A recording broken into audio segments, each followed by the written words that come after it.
Hello friends, good evening. இன்றைக்கி evening பாப்பாக்களுக்கு நான் என்னென்ன ஸ்நாக்ஸ் செஞ்சு கொடுத்தேன்னு வாங்க பார்க்கலாம். காலிஃப்ளவர் பஜ்ஜி தான் போட்டுட்ருக்கிறேன்.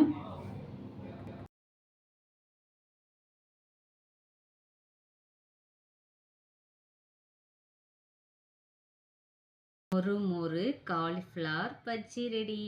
வாங்க சூடாக சாப்பிடலாம்.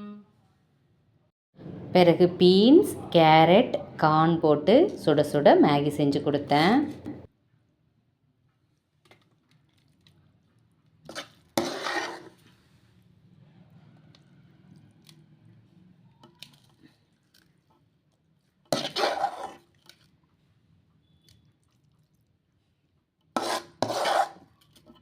என்னம்மா எல்லாத்தையும் எனக்கே போட்டுட்டீங்க? இந்த அக்காவுக்கு இருக்குது கொஞ்சம். அக்கா அதுக்கு மேலே சாப்பிட மாட்டேன். ஓகேவா கண்மணி, உனக்கு பாரு.